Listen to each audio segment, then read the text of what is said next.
Bon, ce qui est important de comprendre, c'est que ce convoi est historique. Il y en a qui cherchent à le banaliser.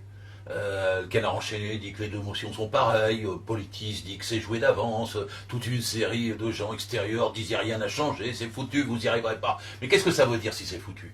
Ça veut dire que c'est la gauche qui est foutue, ça veut dire que c'est le quinquennat qui est foutu. Ça veut dire que les 2 dernières années, on perd les régionales et ensuite on perd les présidentielles et les législatives. Et le temps qu'il faudra pour remonter, les gens souffriront d'autant. On sera passé à 6 ou 7 millions de chômeurs parce que la jeunesse arrive aussi sur le marché du travail. Alors on ne peut pas se permettre de dire que c'est foutu. On ne peut pas se permettre de dire qu'il n'y a pas d'enjeu. Il y a un enjeu, c'est même le dernier, pas le dernier, presque enjeu, c'est de changer la majorité du Parti Socialiste. Le président n'a pas écouté les électeurs. Ça fait 4 élections qui sont perdues. 4, les municipales, les européennes, les sénatoriales et les départementales. 4 perdues. Qu'est-ce qui arrive? On va forcément perdre les autres. On est dans le mur. On dit, mais quand vous posez les questions, la motion B, vous divisez, mais on ne divise pas du tout. La division, elle est faite et elle est le résultat de la politique de Manuel Valls et d'Emmanuel Macron. Si vous votez la motion Cambadélis, vous votez la motion A, vous votez Macron. Vous votez Valls. Bah oui, on a mis des choses plus gauches dans notre motion, etc. Mais à quoi ça sert de mettre des choses gauches, de dire qu'on est pour une alliance populaire?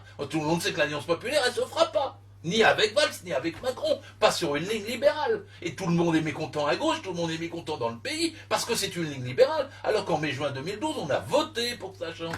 Donc il y a un vrai enjeu historique. Un vrai enjeu historique. Et donc il faut prendre le débat au sérieux. Il n'y a même pas place pour des motions intermédiaires. Je suis désolé pour les camarades de la D et de la C. Mais l'enjeu c'est pour ou contre. Parce que qu'est-ce qui va nous arriver si il n'y a pas un changement de majorité si Eh bien c'est que ça sera la consécration, quelque part, il est abrité dans la motion Cambadélis du gouvernement Valls. Et Valls, pourtant 95% des électeurs socialistes n'ont pas voté pour lui. 100% des socialistes n'ont pas voté pour Macron. Mais ça se loge caché dans la motion Cambadélis. C'est la seule réalité pratique qu'il y a. C'est que s'il n'y a pas une majorité pour la motion B, si la motion A n'est pas mise en minorité, tout continue comme avant. C'est-à-dire mal, c'est-à-dire dans le mur. C'est cap suicide. Et nous, c'est cap à gauche. Nous avons tout ce qu'il faut aujourd'hui. Vous vous rendez compte, une motion qui va de Montebourg, Ramon, Lindemann, moi, le Morel, le Christian Paul, avec des députés, etc. C'est une équipe, pour la première fois, d'abord on part avec 34% au niveau du Conseil national, et c'est une équipe qui peut monter à 40, 45%, 50%. À partir de ce moment-là, c'est l'autre motion. Et alors, excusez-moi, il y a des gens qui me disent, ça va être un risque. Non, c'est le risque, c'est que ça continue comme avant. La certitude, c'est qu'on puisse changer. Et si on change, on fera tout de suite des mesures. Hein. Parce qu'il y a encore 600 jours pour sauver le quinquennat. Ça veut dire un collectif budgétaire en juillet. Ça veut dire qu'on fait une réforme fiscale pour l'année prochaine. C'est le dernier budget qui reste.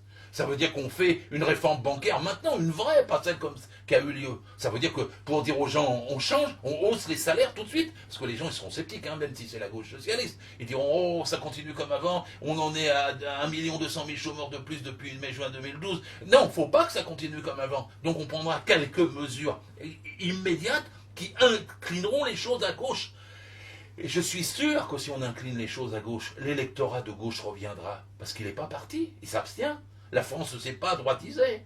Quand la droite gagne UMP, Front National, elle gagne en pourcentage, mais pas en voix. Il n'y a pas de transfert de la gauche vers la droite. Il y a la gauche qui s'abstient parce qu'elle n'est pas contente. Et donc elle n'est pas contente parce que l'exécutif ne l'entend pas et parce qu'elle n'a pas les lois sociales dont elle a tant besoin. Et ces lois sociales dont elle a tant besoin, c'est nous, on promet. Parce que l'autre qui dit, oh, ça sera pareil, motion A, motion B. Non, ça ne sera pas pareil. Ce sera 2 dynamiques différentes. Ce sera un événement politique. Il faut le créer, cet événement politique. Il faut avoir le courage de le faire. Il reste quelques dizaines de jours avant de voter le 21 mai pour les militants socialistes. Et il faut qu'ils voient que c'est entre leurs mains, c'est l'heure des militants de dire quelque chose. Il n'y aura pas un deuxième plat après, hein. Parce qu'une fois, si c'est continuité, si c'est Valls et si c'est Macron, eh ben ça sera quelque part foutu. Et il faudra bien du temps pour reconstruire. On a la chance de pouvoir voter pour la mission B, pour un grand rassemblement qui change et qui permette de redresser les choses et de sauver le quinquennat, de sauver le Parti Socialiste, de sauver la gauche et de faire l'unité de la gauche à nouveau.